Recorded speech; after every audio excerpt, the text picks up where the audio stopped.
Gimana jadi? Kayaknya pecinya masih miring gitu. Oh, ada aja. Ada aja. Pengamat penampilan. Jadi jin sihir sama jin sifat itu beda, Ustaz. Jadi jin sifat itu relatif kesannya itu ada setannya di situ. Jadi kalau jin bumi itu biasa aja kayak manusia biasa, tapi jin sifat itu ada setannya. Amarah itu ada setan karena memang di situ marah itu Allah nggak suka dan itu sifatnya setan. Tadi gimana? Marah itu ada setannya, ada sifat setannya di situ. Nah, inilah yang susah. Kekakuan. Ya, mau kemana? Oh siap. Hati-hati ya. Jadi sifat-sifat setan inilah yang saya sering alami itu agak sulit bagi orang-orang yang cenderung emosionalnya tinggi, kuat. Kemudian gampang tersinggung, itu juga setan sebenarnya. Kenapa gampang tersinggung itu sifatnya setan? Allah itu sudah memberitahu bahwa hidup ini ujian. Tapi orang kesinggung itu nggak mau tahu kalau hidup ini ujian, maunya itu hidup ini maunya saya, kan gitu. Nah itulah sifat setannya itu di situ. Jadi orang gampang tersinggung itu memang setannya banyak. Cuma siapapun, mau orang biasa kayak mau ustadz kayak siapapun pendakwah sama itu sifat setan dan dia punya. Dan orang yang seperti itu pasti masuk neraka dulu. Orang nggak pernah tahu bahwa makanya kenapa Rasulullah itu dilahirkan di bumi ini ada fungsinya yaitu menyempurnakan akhlak. Nah akhlak inilah yang memang harus kita bentuk, bukan hanya cuma memuji Allah, bukan cuma kalau kita itu hanya seneng dengan sifatnya Rasul seperti itu. Seneng boleh, tapi harus contoh sebenarnya. Kan itu kuncinya, mencontoh. Dan sudah diceritakan dalam Quran itu contoh yang baik itu siapa? Rasulullah. Nah, kita kan jarang sekali mencontoh. Dan sifat Rasul salah satunya ya paling menahan marah, mudah memaafkan, tidak gampang tersinggung, kan begitu. Yang sering saya amati dari orang-orang yang emosionalnya kuat, itu kecenderungan sihir itu keluarnya sedikit atau belum mau keluar. Ya, itu saya pahamnya seperti itu. Karena apa? Karena terkunci.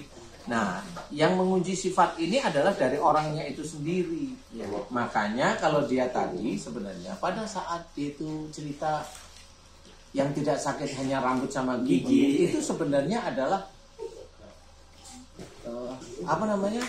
kejengkelan, ya kejengkelan dia. Dan itu yang disampaikan ke kita itu bahwa seluruh tubuh saya itu sakit gitu. Jadi belum mau memahami gitu. Ngerti memang itu kena sihir, ngerti. Tetapi harus ada difahami lagi adalah proses sihir itu masuk. Proses inilah sebenarnya ada proses dari Allah. Yaitu kalau sihir itu masuk berarti ada salah dan dosa dari orang yang terkena sihir. Makanya sihir ini diizinkan oleh Allah Ta'ala masuk.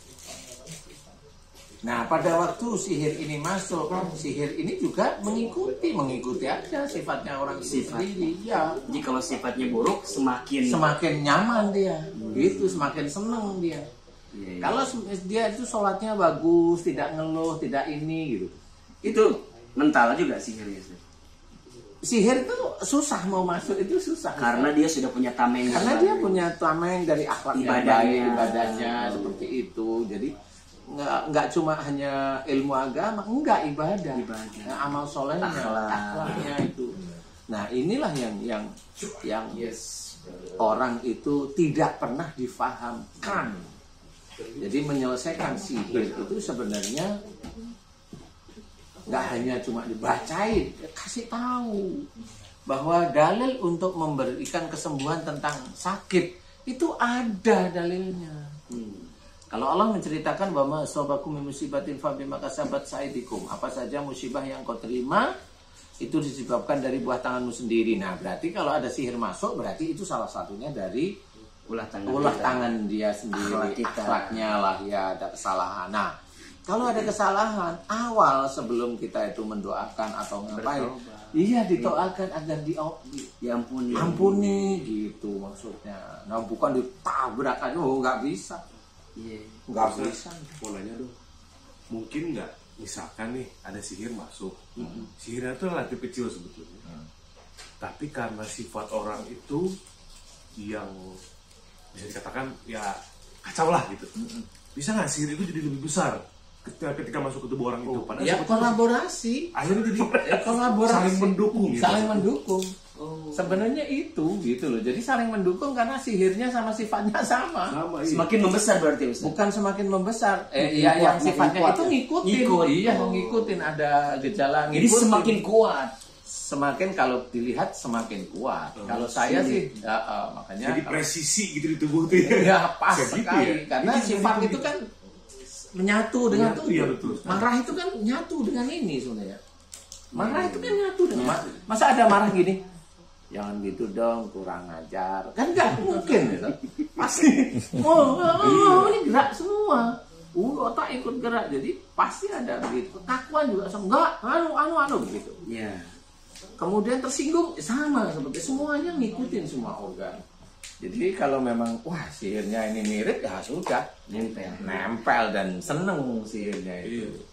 Jadi kalau dia bilang kayak nggak bisa diobatin, secara sihirnya ngerti emang nggak bisa. Dia sendiri juga nggak tahu kenapa dia itu nggak bisa diobatin, itu nggak ngerti sih. Padahal jarang bos aja kalau sihir tuh, maksudnya orang kesurupan tuh jarang. Pokoknya kemana, maksudnya dalam beberapa kali syuting Siraman Kolbu tuh jarang gitu yang ngomong bahwa diobati kemanapun nggak akan sembuh. Berarti ini yakin banget bahwa sifatnya yang sesuai dengan sihir yang dikirim gitu barangkali gitu. Kalau itu si jinnya nggak tahu.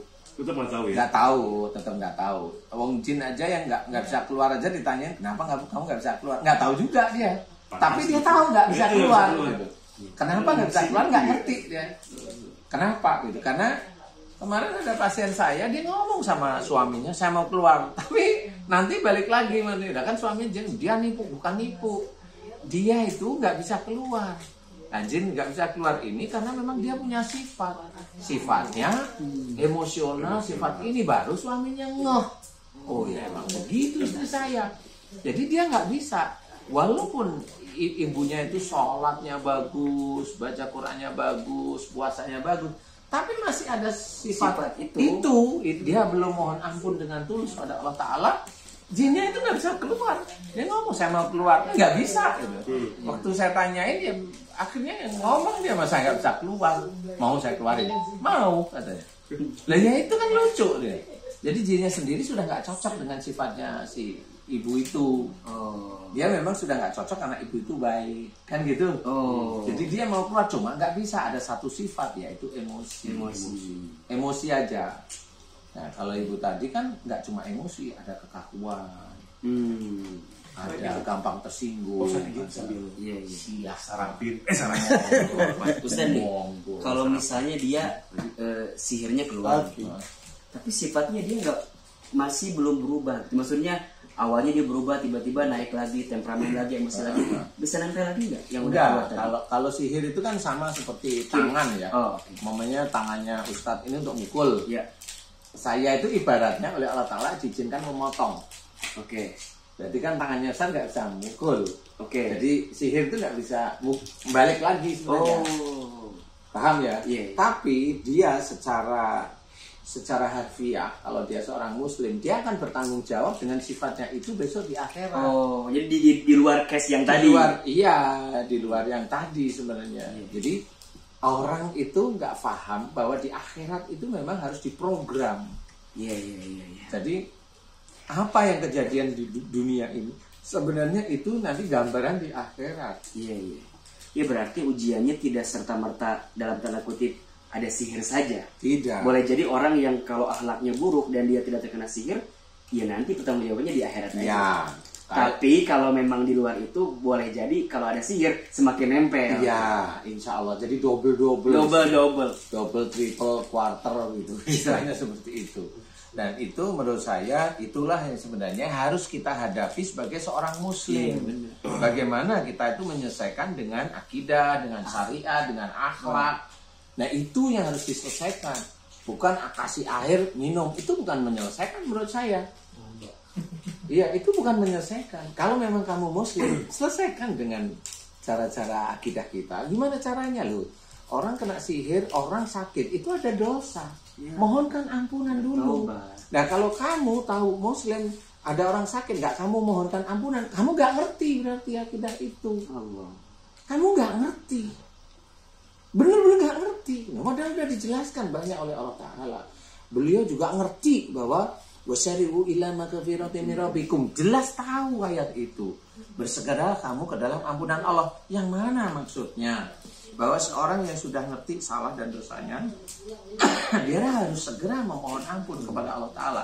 Nah kalau kita tahu bahwa orang yang mau kita obatin itu salah, sakitnya karena salah dan dosanya, ya kita mendoakan agar dia diampuni oleh Allah Ta'ala. Itu caranya. Nah itulah cara-cara yang syar'i sebenarnya. Harusnya paham. Iya. Ya, itu jelas dalilnya. Sangat jelas sekali, sehingga oh iya emang ada dalilnya, emang nggak kemana-mana. Itu baru doain kemana? Doa ya biasa aja seperti itu, minta kepada Allah Ta'ala, nggak kemana-mana kita mintanya gitu. Ya berarti yang paling penting saat ada orang yang sakit itu nasihat juga, Ustaz, paling penting. Nasihati, suruh minta ampun ke Allah. Memang bener. Sekarang gini, ini kita berpikir beneran Ustaz, dikit aja. Orang yang sakit disebabkan karena kesalahan dan dosa. Orang yang punya salah dan dosa berarti dia ilmu tentang apa yang dia kerjakan salah itu kan nggak tahu atau dia langgar. Dia langgar. Nah, dia langgar ya. Kalau dia langgar berarti dia kan ada yang hang di otak sama hatinya. Nggak nyambung. Nggak nyambung. Berarti kalau kita mau mengobati atau menyembuhkan atau memberikan nyaman, berarti kan kita tahu dalilnya bahwa orang ini memang harus dinasehati. Kan itu intinya. Sama seperti, ya kan kita tahu nasihat itu dari mana yang paling banyak? Dari Quran. Ya ayuhan nas qad ja'atkum mau'izatum min rabbikum wa syifaa'un lima fis sudur. Nah, udah jelas di sini. Telah datang kepadamu pelajaran dari Tuhanmu, yaitu Al-Quran, dan menjadi sifat, menjadi penyembuh penyakit yang ada dalam dada. Intinya bukan Quran itu diplek-plek ke dada, bukan. Isinya Quran itu banyak sekali nasihat, kebaikan. Berikan itu, orang yang dia sedih diberikan, kita kasih tahu, itu ujian dari Allah. Ini bab kamu harus sabar. Kalau kamu bisa menangkap ini dengan sabar, istiqomah dengan kesabaran, tetap ibadah pada Allah Ta'ala, itu berpahala. Mulai hatinya tenang, dia sembuh sebenarnya. Sembuhnya itu seperti itu. Bukan nangis dibaca-bacain, bukan begitu. Bacanya apalagi ayatnya nggak nyambung lagi apa sama yang di situ, kan nggak lucu jadinya. Nah inilah maksud saya adalah, ayo kita itu berpikir. Serius berpikir. Jadi Al-Quran itu petunjuk, benar-benar petunjuk. Jadi betul-betul dipahami. Jadi syifa'ul lima fis sudur, penyembuh penyakit yang ada dalam dada. Penyakit fisik itu diawali dari sakit yang ada di dada, di hati. Emosi awalnya di sini, emosi. Kesinggung di sini, iri dengki di sini, kan gitu. Baper di sini dulu. Nah itulah mulai orang nggak paham. Jadi sebenarnya Ustaz, kita saja maksudnya kalau kita terkena sihir, terkena penyakit, tidak usah minta doa dan segala macam, tinggal kita perbaiki diri sendiri, bertobat, minta ampun. Nah kemudian kenapa? Salah satunya didoakan agar orang yang menyihir itu diselamatkan. Semuanya ada dalam Quran. Diselamatkan. Nah ikutin perintah Allah. Nah kalau memang begitu ya insya Allah nanti Allah yang menyelesaikan orang itu sendiri. Nah kita kan nggak punya kekuatan, Ustaz. Wasilah aja. Ini hanya wasilah. Bantu aja. Doa. Nah, kita ngikutin. Berarti kita cuma cukup aminkan saja. Gitu. Iya, benar. Ngikutin aja perintah Allah, nggak ada yang aneh-aneh. Kan gitu. Cuma memang ya karena memang ada masalah, itulah yang harus kita pahami, bahwa masalah kesalahan, dosa itu harus dimohonkan ampunan. Kalau orang itu tidak tahu, Ustaz tadi udah benar, nasihati dulu dia. Ya. Apalagi kalau mamanya kayak tadi saya melihat nih orangnya ini kayaknya kaku nih, emosionalnya kuat nih, dia kesini pengen minta kesembuhan, kan susah kalau sudah begitu. Dan itu salah total. Dan itu salah. Jadi kalau ada orang datang ke Ustaz Danu minta kesembuhan, itu salah total. Itu salah. Karena saya pernah menangani salah satu jenderal aja. Beliau buta, jenderal aja. Beliau buta, kena glukoma. Dia datang ke saya itu, dia hanya cuma bilang, Ustadz, saya terkena glukoma. Dan saya tahu glukoma tidak ada obatnya di dunia. Saya datang ke sini, Ustadz, saya minta Ustadz nasihatin saya. Itu harus saya. Itu benar. Itulah yang jarang sekali orang itu bicara. Allah. Dia buta, dituntun sama istri sama anaknya. Tapi karena dia mohonnya itu bagus, pasti tercatat oleh Allah Ta'ala. Saya hanya bilang, mudah-mudahan Allah mengabulkan keinginan Bapak. Sekali, 2 kali, 3 kali, 4 kali, 5 kali, mulai dia bisa melihat atas izin Allah. 6 kali, dia udah bisa main HP. Padahal glukoma itu nggak ada. Allah. Dan dia paham itu. Nah, alhamdulillah atas izin Allah beliau bisa biar. Nah, ini kenapa? Karena nggak ada dia ngerti kalau nggak ada obatnya itu ngerti. Dan beliau juga tahu kalau saya itu memberikan nasihat. Dia mau saya nasihati. Bapak, glukoma itu disebabkan karena kalau punya inang ngotot kuat, maunya marah kalau nggak terselesaikan. Kalau punya pandangan harus dikerjakan, kalau nggak jengkel setiap hari. Baik itu di keluarga maupun di tempat kerja. Betul Ustaz, nangis dia itu. Ya saya nasihatin aja. Setelah itu memang doa sih. Tapi nasihat terus. Beliau paham, direkam, dan beliau didengerin, kata istrinya tiap hari dengerin nasihat Ustaz. Makanya saya bilang, kalau orang itu benar-benar paham, ngerti, itu kalau kata orang Betawi itu namanya amazing. Orang Betawi namanya amazing. Makanya Ustaz, kenapa di Quran ya Allah sampaikan semua manusia itu rugi kan, kecuali 4 golongan. Orang beriman, beramal soleh, dan mau menasehati dan dinasehati dalam kebaikan, dalam kesabaran. Dan suratnya pendek. Jadi kalau orang mau datang ke Ustaz itu jangan minta disembuhkan, karena Ustaz bukan menyembuhkan. Enggak, yang menyembuhkan Allah. Minta dinasihatin aja, itu malah lebih bagus. Saya malah senyum. Ya saya senyum. Ini orang paham nih. Nah, kalau sudah seperti itu biasanya Allah memberikan kesembuhannya cepat sekali. Dan rata-rata memang betul. Banyak yang saya tangani glukoma itu, saya nasihatin mau, alhamdulillah diberi kesembuhan sama Allah Ta'ala. Karena nggak ada obatnya. Paham saya. Nah itu jenderal itu anaknya dokter. Dokter di rumah sakit Aini lagi. Rumah sakit mata. Ya tahu lah dia. Baru saya, betul itu dok. Iya betul sih. Iya saya juga tahu. Makanya di situ beliau ingin dinasihati. Dan saya kasih nasihat. Ya nasihat saya begitu, bukan karena saya marah. Enggak, Bapak nggak boleh ini, Bapak nggak boleh. Ya memang begitu. Dan namanya beliau terpuruk karena perilakunya. Saya mencoba memberikan nasihat, mengangkat dari apa yang dia sudah terpuruk, kan seperti itu sebenarnya. Dan alhamdulillah Allah mengijabah doanya beliau. Makanya Ustaz pernah bilang kan, kalau ada orang yang datang kemudian dia berkata-kata yang baik, cukup aminkan saja. Cukup aminkan. Iya. Ibu doanya apa? Ayo ibu doa. Saya aminkan. Itu aja kan? Iya. Serius. Banyak yang kasus seperti itu tuh banyak. Jadi dia datang, kemudian dia ngomong sendiri, doanya apa kata Ustaz? Amin. Iya, amin. Selesai. Tolong doain. Lah, sudah saya aminkan kan gitu. Dan memang itu betul-betul terjadi. Dan sangat sering Ustaz. Sangat sering. Nah ini yang orang tidak paham. Kalau dia ngotot aja, nah ini kan ada ego sebenarnya. Ada ego, itulah yang dibaca oleh malaikat, itu yang menjadi catatan. Egomu ini harus dibenerin. Bahkan bukan hanya yang diucapkan, yang dirasakan pun tercatat. Iya betul. Makanya disitulah sebenarnya permainan Allah di dunia itu seperti itu. Jadi apa yang terjadi di dunia sakit itu tetap ujian. Nah, gimana caranya menyelesaikan ujian kan begitu. Jawaban sudah disiapkan oleh Allah Taala dalam Quran. Gitu. Betul nggak sih? Betul. Nah, iya.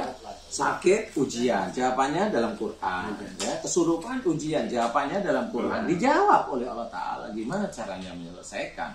Nggak ada yang aneh sebenarnya. Cuma yang bedanya itu, Ustaz, mana yang diberi hidayah oleh Allah Taala? Nah itu yang kita tidak tahu. Iya. Maksudnya orang yang paham betul bahwa Quran itu menjawab semuanya, itu orang nggak paham. Contoh umpamanya, kenapa saya bilang marah itu memang Bahaya. itu bahaya. Memang ada beberapa ustadz itu yang meremehkan sakit kok dari marah. Itu ustadz itu menurut saya dia nggak belajar beneran. Itu apalagi kalau dia kelihatan dia ngomong kelihatan di mimbar itu kalau memang betul itu di taklimnya itu ngikutin dia bener. Akhirnya dia menjerumuskan taklimnya. Semua taklim di situ kalau mengikuti dia itu menjerumuskan. Bagaimana dia bisa menerangkan la taktub wal jannah. Jangan marah bagimu surga. Sementara dia begitu. Sementara dia sendiri katanya dia seorang pendakwah tapi begitu. Nggak ketemu. Makanya kompensasinya mahal ya. Kan surga mahal banget itu. Lah iya. Iya kan? Betul. Nah, nggak marah aja kompensasi surga. Lah iya. Untuk masuk surga kan sulit banget. Sulit.